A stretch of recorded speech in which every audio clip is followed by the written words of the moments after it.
नमस्कार दोस्तों, स्वागत है आप सभी का एहसास आईएएस एकेडमी के यूट्यूब प्लेटफॉर्म पर। साथियों, इस वीडियो में स्टैटिक जीके शामिल किया गया है जो कि एमपी कांस्टेबल परीक्षा 2025 के लिए काफ़ी उपयोगी है।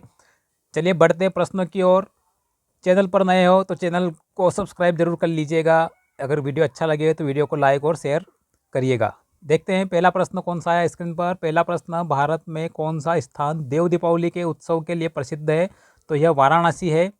एक बात और सुन लीजिएगा, आपको अगर इसका पीडीएफ चाहिए तो आप टेलीग्राम चैनल से जुड़ सकते हैं जिसका लिंक डिस्क्रिप्शन में दिया गया है। वहां से आप चैनल को ज्वाइन करके इसका पीडीएफ प्राप्त कर सकते हैं। बढ़ते हैं दूसरे प्रश्न की ओर।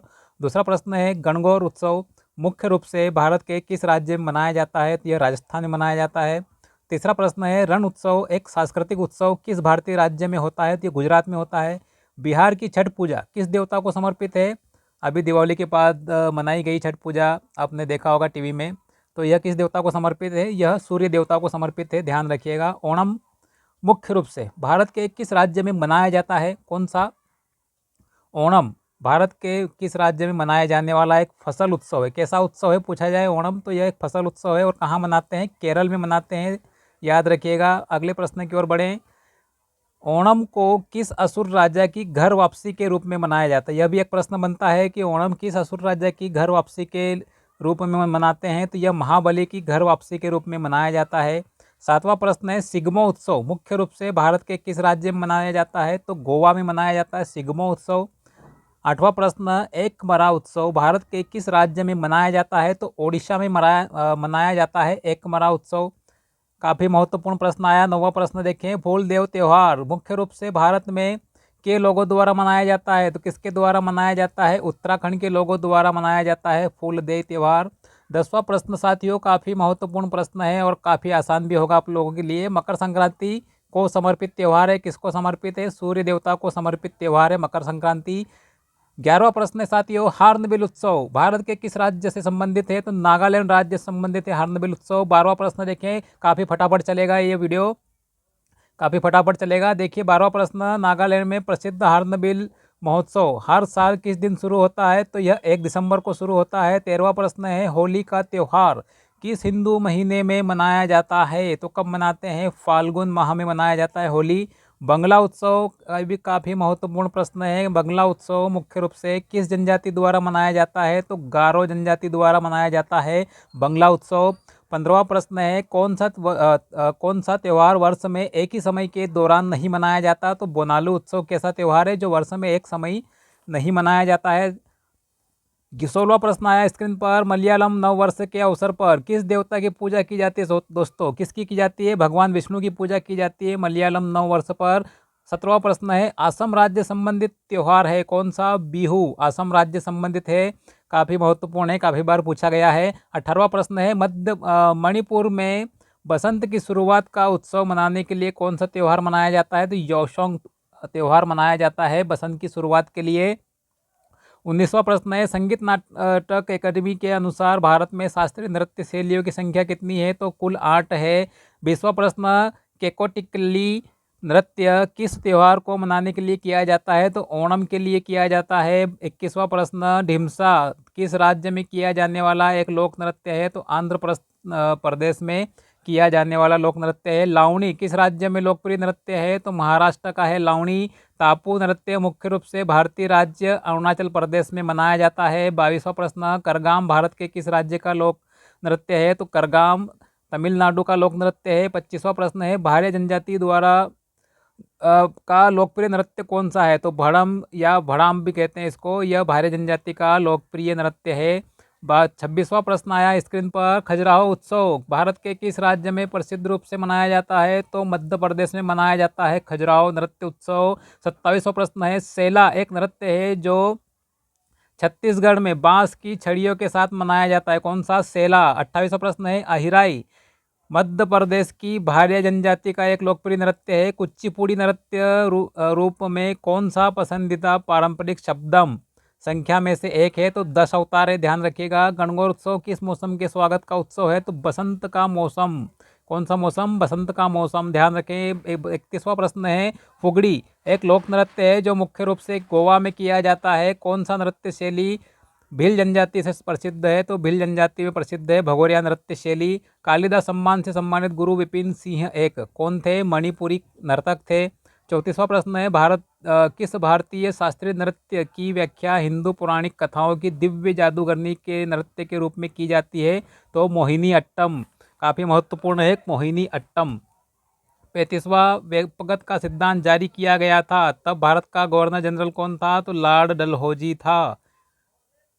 36वां प्रश्न देखें। 36वां, किस पुर्तगाली वायसराय ने 1510 में गोवा पर कब्जा कर लिया था? तो अल्फांसो डी अल्बुकर्क ने 1510 में गोवा पर कब्जा कर लिया था। 37वां प्रश्न, स्थायी बंदोबस्त प्रणाली 1793 में ब्रिटिश ईस्ट इंडिया कंपनी के किस गवर्नर जनरल द्वारा शुरू की गई थी? तो लॉर्ड कॉर्नवालिस ने शुरू किया था स्थायी बंदोबस्त सिस्टम। 38वां प्रश्न है, जब ब्रिटिश भारत में एक कानून के माध्यम से सती प्रथा पर प्रतिबंध लगा दिया गया, तब गवर्नर जनरल कौन था? तो लॉर्ड विलियम बेंटिंग था गवर्नर जनरल।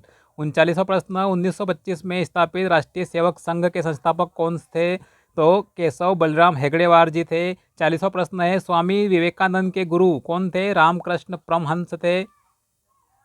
41वां प्रश्न है, स्वामी दयानंद विवेकानंद का जन्म का नाम क्या था? तो नरेंद्र नाथ था स्वामी विवेकानंद का जन्म का नाम। किसने भारत में थियोसॉफिकल सोसाइटी का नेतृत्व किया और पूरे भारत में इसकी मान्यताओं को फैलाने में मदद की थी? तो एनी बेसेंट। 43वां प्रश्न है, किसने हिंदू धर्म में व्याप्त अंधविश्वासों का विरोध किया और वेदों की ओर लौटो का नारा दिया? तो स्वामी दयानंद सरस्वती ने। मुंबई में प्रार्थना समाज के संस्थापक कौन थे? आत्माराम पांडुरंग जी थे। सिंधु घाटी सभ्यता के किस स्थल से जूते हुए खेत के साक्ष्य मिले हैं? तो कालीबंगा से मिले हैं, ध्यान रखिए। 46वां प्रश्न है, नागलपुरम शहर की स्थापना विजयनगर साम्राज्य के किस राजा ने की थी? तो कृष्णदेव राय जी ने की थी नागलपुरम शहर की स्थापना। विजयनगर साम्राज्य में सैन्य कमांडरों को अमर नायक के रूप में जाना जाता था। कार्ला गुफाएं महाराष्ट्र में स्थित है। नालंदा महाविहार की स्थापना कुमारगुप्त प्रथम ने की थी। चंदेल वंश द्वारा मंदिर वास्तुकला की किस शैली को विकसित किया गया? तो खजुराहो शैली को विकसित किया था चंदेलों ने। धमेक स्तूप कहाँ पर है? उत्तर प्रदेश राज्य में स्थित है। महावीर जयंती जैन धर्म के 24वें तीर्थंकर की जयंती का प्रतीक है। कौन थे 24वें तीर्थंकर? महावीर स्वामी थे। विक्रमशिला विश्वविद्यालय का निर्माण किस राजवंश के शासनकाल में हुआ? तो पाल राजवंश के। नागभट्ट प्रथम किस राजवंश का संस्थापक था? गुज्जर प्रतिहार वंश का। सांची स्तूप किस राजवंश के शासनकाल के दौरान बनाया गया था? मौर्य वंश, सम्राट अशोक के समय। नेक्स्ट प्रश्न है, गोपुरम वास्तुकला शैली किस शैली की विशेषता है? गोपुरम द्रविड़ शैली की विशेषता है। किसकी? द्रविड़ शैली की मुख्य विशेषता क्या है? गोपुरम है। महाबलीपुरम में शौर मंदिर वास्तुकला किस शैली का एक उदाहरण है? तो द्रविड़ शैली का। वल्लभी प्रकार की इमारतें मंदिर वास्तुकला की किस शैली की एक प्रमुख उपशाखा है? तो नागर शैली की। रानी की वाव 11वीं शताब्दी में निर्मित भारतीय राज्य में स्थित है। कहाँ पर? गुजरात में स्थित है। और कौन से नोट पर है? कमेंट करके बताइएगा। इसकी छवि आपको कौन से नोट पर मिलेगी? भारतीय मुद्रा पर बताइएगा कमेंट में। 60वां प्रश्न है, कौन सी बावड़ी भारतीय राज्य राजस्थान में स्थित है? चांद बावड़ी राजस्थान में स्थित है। संविधान के भारत के संविधान के अधिकार का स्रोत किसे माना जाता है? तो जनता को माना जाता है। प्रस्तावना शुरू होती है हम भारत के लोक से, अर्थात किस में शक्ति है निहित है और स्रोत कौन है? तो भारतीय जनता भारतीय संविधान का स्रोत है। 62वां प्रश्न है, प्रस्तावना में बंधुत्व एक व्यक्ति की गरिमा और राष्ट्र की एकता और अखंडता का आश्वासन देता है। वन विहार राष्ट्रीय उद्यान भारत के भोपाल मध्य प्रदेश में स्थित है। न्यायिक और गैर न्यायिक अधिकारों के बीच भेद करने के लिए प्रतिष्ठित सपूर समिति किस वर्ष अपनी रिपोर्ट प्रकाशित की थी? तो 1945 में। गणतंत्र दिवस पर राष्ट्रपति को 21 तोपों की सलामी दी जाती है, ध्यान रखिएगा।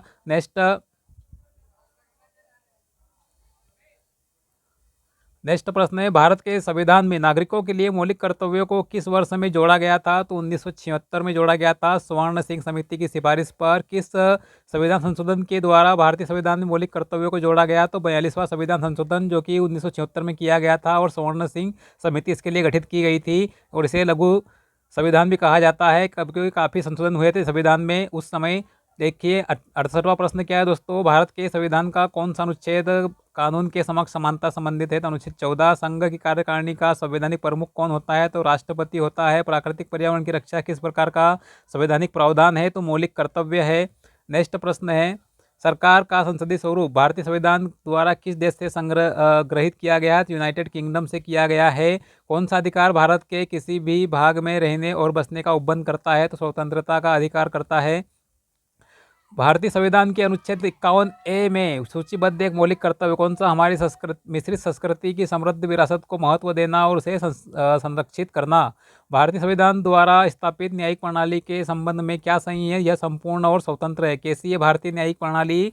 संपूर्ण और स्वतंत्र है। 75वां प्रश्न है, भारत के संविधान का कौन सा अनुच्छेद समानता का अधिकार प्रदान करता है और गारंटी देता है कि राज्य, जाति, लिंग, धर्म, नस्ल या जन्म स्थान में से किसी भी आधार पर भेदभाव को प्रतिबंधित करेगा? तो अनुच्छेद 15। आगे बढ़ते हैं, भारत के संविधान का कौन सा अनुच्छेद सार्वजनिक रोजगार के मामलों में अवसर की समानता गारंटी देता है? तो अनुच्छेद 16 इसका आंसर होगा। भारत के लिए निर्मित राष्ट्रमंडल विधेयक 1925 में भारतीयों के लिए कितने मौलिक अधिकारों की मांग की गई थी? तो 7 मौलिक अधिकारों की मांग की गई थी। भारतीय संविधान में मूल रूप से कितने मौलिक अधिकार थे? तो उसमें भी 7 मौलिक अधिकार थे। वर्तमान में 6 है, क्योंकि संपत्ति का अधिकार हटा दिया गया है, जो कि अब क्या बन गया है? एक वैधानिक अधिकार बन गया है। भारत में योजना आयोग के अंतिम अध्यक्ष उपाध्यक्ष कौन थे? अंतिम उपाध्यक्ष कौन थे? तो मोंटेक सिंह अहलूवालिया जी थे। मौलिक कर्तव्यों के संबंध में नियुक्त की गई स्वर्ण सिंह समिति के द्वारा प्रारंभ में कितने मौलिक कर्तव्यों की सिफारिश की गई थी? तो 8 की सिफारिश की गई थी और 10 शामिल किए गए थे। और वर्तमान में कितने हैं? 11 मौलिक कर्तव्य है। आगे बढ़ते हैं, वर्ष 2002 में भारत के संविधान में मौलिक कर्तव्यों की संख्या कितनी? 11 हो गई थी, क्योंकि शिक्षा के अधिकार को भी मौलिक अधिकार बनाने के बाद 11वां कर्तव्य जोड़ दिया गया। मध्य प्रदेश के पूर्वी भाग में कौन सा पठार सोन नदी घाटी के दक्षिण में स्थित है? तो बघेलखंड का पठार, ध्यान रखिएगा, बघेलखंड का पठार स्थित है। भारत में ग्रीष्म ऋतु में वर्षा से शुष्क सर्दियों की स्थिति में संक्रमण का मौसम अक्टूबर नवंबर होता है, जबकि उत्तरी मानसून उत्तरी मैदान से हटकर देश के दक्षिणी भाग में प्रवेश करता है। 84वां प्रश्न है, भारत के उत्तर पश्चिमी भाग में अमेरिकी कपास की किस्म को किस नाम से जाना जाता है? नरमा कहा जाता है। किस विभूति ने भारत में हरित क्रांति की प्रस्तुति में महत्वपूर्ण भूमिका निभाई थी? तो MS स्वामीनाथन जी ने। अगला प्रश्न है, भारत के किस पड़ोसी ने 2005 में अपनी राजधानी बदल दी थी? तो म्यांमार बर्मा ने बदल दी थी। टाटा आयरन स्टील कंपनी की स्थापना 1907 में हुई थी। राउरकेला लोहा और इस्पात संयंत्र किस देश की तकनीकी सहयोग से स्थापित किए गए हैं? तो जर्मनी के सहयोग से। कौन सी नदी ब्रह्मागिरी की पहाड़ियों से निकलती है? तो कावेरी नदी का उद्गम होता है ब्रह्मागिरी की पहाड़ियों से। हरिके बेरा, जहाँ से इंदिरा गांधी नहर, राजस्थान नहर निकलती है, किस राज्य में स्थित है? तो पंजाब में स्थित है। 91। भारत में नवीनतम भू आकृतियों यहाँ कौन सी है? नवीनतम भू आकृतियाँ तो हिमालय और उत्तरी मैदान को कैसी आकृतियाँ हैं? नवीनतम आकृतियाँ भारत में कुमाऊं हिमालय विंध्य पर्वत श्रृंखला के बीच स्थित है। किनके? सतलज और काली नदियों के बीच। कौन सी पर्वत श्रृंखला दक्षिण में सतपुड़ा श्रेणी और उत्तर पश्चिम में अरवली से घिरी हुई है? तो विंध्य पर्वत श्रृंखला, ध्यान रखिएगा। 94वां प्रश्न है, भारत में 4 ऋतुएं पाई जाती है, कौन से? और प्रत्येक ऋतु का अपना एक महत्व है। इसमें से वर्षा किसे वर्षा ऋतु के नाम से जाना जाता है? तो प्रगामी मानसून को वर्षा ऋतु के नाम से जाना जाता है। अन्य 3 ऋतुएं कौन सी है? शीत ऋतु, ग्रीष्म और निवर्तनी मानसून ऋतु। 95वां प्रश्न है, मानसून की शुरुआत के बाद से क्रमबद्ध रूप से भारत में फसल के मौसमों का नाम बताएं। खरीफ, रबी और जायद, ध्यान रखिएगा। अगला प्रश्न है, कौन सी भारत में एक लेगुन झील नहीं है? तो डल झील, जबकि पुल्लिकट, बेम्बनाड, चिल्का ये क्या है? लेगुन झीलों के उदाहरण है। लोकटक जल विद्युत शक्ति संयंत्र भारत के किस राज्य में है? तो मणिपुर में है। देश के शुष्क पर्णपाती वन क्षेत्र 70 से 120 सेंटीमीटर परास में वर्षा होती है। किसमें? शुष्क पर्णपाती वन क्षेत्रों में। 99वां प्रश्न है, भारत में व्यापक वन्य जीव संरक्षण अधिनियम किस वर्ष लागू हुआ? तो 1972 में। नंदा देवी बायोस्फीयर रिजर्व में स्थित है, कहाँ पर? उत्तराखंड में स्थित है। ये थे साथियों काफ़ी फटाफट स्पीड में आपके लिए 100 प्रश्न स्टैटिक जीके से। मिलते हैं अगले वीडियो में, तब तक के लिए धन्यवाद। जय हिंद साथियों।